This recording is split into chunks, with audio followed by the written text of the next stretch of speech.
At Buckingham Palace, a subtle dance between power and protocol. At the heart of London, under a muted grey sky, the gates of Buckingham Palace creaked open to welcome a convoy of sleek black SUVs. With their tinted windows and bulletproof gloss, they bore the unmistakable aura of American diplomacy. Curious tourists pressed against the iron fence, phones raised in anticipation. Someone important had arrived. From one of the vehicles stepped Caroline Leavitt. At just 27, the White House press secretary moved with the confidence of a veteran. Her red dress stood out boldly against the palace's stone backdrop, her blonde hair perfectly arranged despite the breeze. She had come with the American delegation to strengthen ties with the UK, and perhaps in her own way to leave a mark. Her eyes fell on Lieutenant Jonathan Parr, the Coldstream Guard stationed before her. In his crisp scarlet uniform and shining black boots, he stood as immovable as the palace itself. Eyes locked straight ahead, posture rigid, rifle held with ceremonial precision. He was the portrait of unyielding discipline. Leavitt approached, with measured steps, stopping just shy of the invisible boundary that separated visitor from tradition. She smiled, a warm, practiced expression that had disarmed countless reporters in the White House briefing room. Here, though, it was more than charm. It was an offering. "Hello," she said, voice clear and sincere. "I'm Caroline, from the White House. A friendly gesture from you would make this moment even more meaningful, don't you think?" No response. Parr remained still, his expression unchanged. Around them, the courtyard hushed. It was as if the very walls of the palace paused to listen. Her smile remained undeterred. "I know you're a man of discipline," she continued, the playfulness in her voice underlined with respect.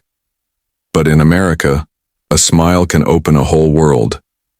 A ripple of quiet laughter spread through the crowd. Tourists adjusted their cameras. A young girl tugged at her father's coat. "Will he wave?" she whispered. He shook his head gently. "That's not how it works, love." From the American convoy, aides exchanged nervous glances. One gripped a tablet tighter. "She's taking a risk," he muttered to a Secret Service agent who only shrugged, scanning the crowd without comment. Still, Lieutenant Parr did not move. His silence spoke volumes, echoing not with rejection, but with something older, deeper, a centuries-old commitment to duty, to tradition. He was more than a ceremonial guard. He had once stood firm in the war-torn corridors of Aleppo, protecting lives under fire. That quiet memory, unseen by those before him, anchored him now. Leavitt read the silence like a seasoned operator. This wasn't a press room or a campaign rally. There were no microphones, no retakes. Just one moment live, charged with history. She softened her stance, her voice now low, almost a whisper. "Your dedication is something we admire. It reminds us of the value of duty," she said, gesturing gently toward the crowd. "Isn't that what unites us? Strength and honor."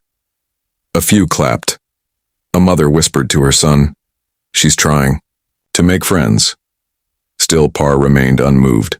The tension pressed in, thick as the overcast air. Leavitt, no stranger to high-stakes moments, knew she wouldn't win this with cleverness or charm. She had not come to bend tradition but to acknowledge, and to offer something sincere in return. She leaned in slightly, voice soft again. "I bet you have some incredible stories," she said, eyes searching his face for the faintest flicker. "Just a small sign, to let us know you feel this too." But Lieutenant Parr stood fast. His gaze, locked on some invisible horizon, didn't so much ignore her as exist apart from her. A silent sentinel of another world. A gesture that never came. A smile that never broke. And yet, an indelible moment was forged, not in what was said or done.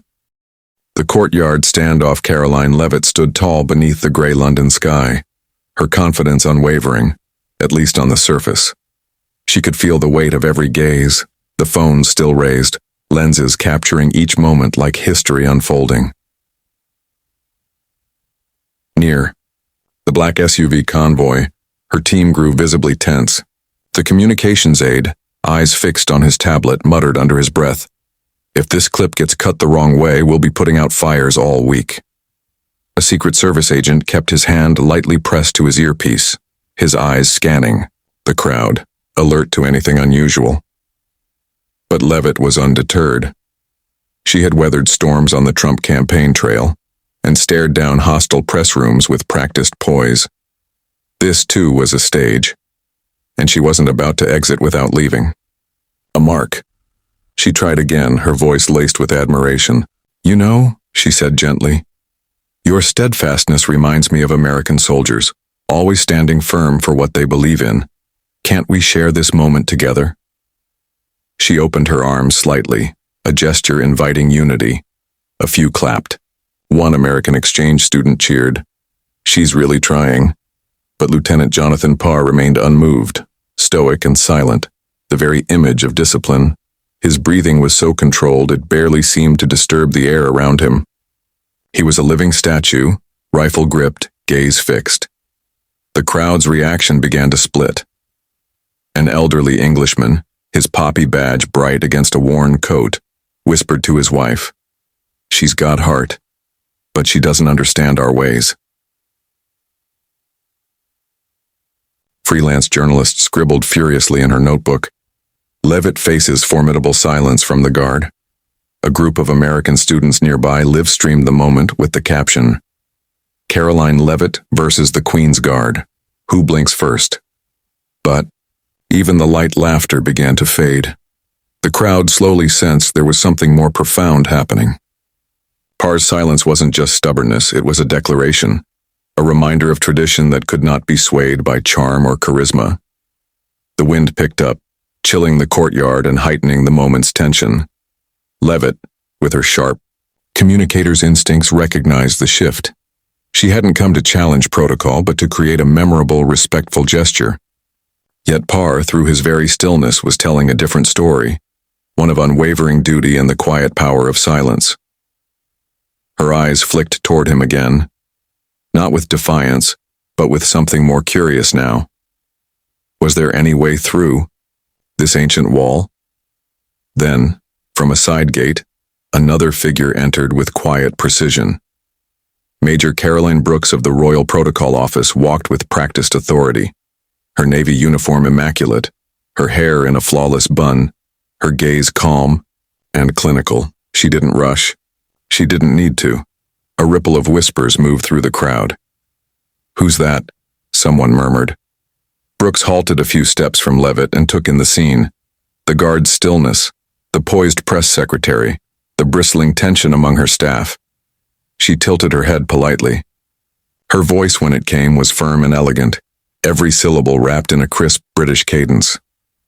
"Miss Levitt," she said, "I'm Major Caroline Brooks.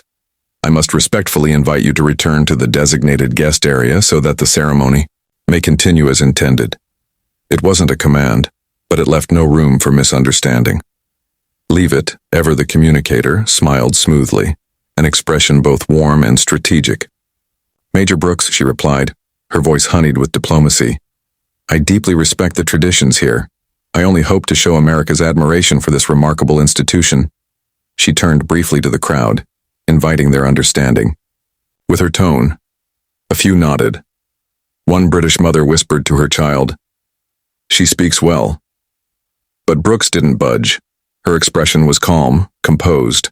She'd seen far more chaotic diplomatic breaches than this. At 40, Brooks had spent over a decade guarding the delicate seams of royal tradition, firm when necessary, always without offense.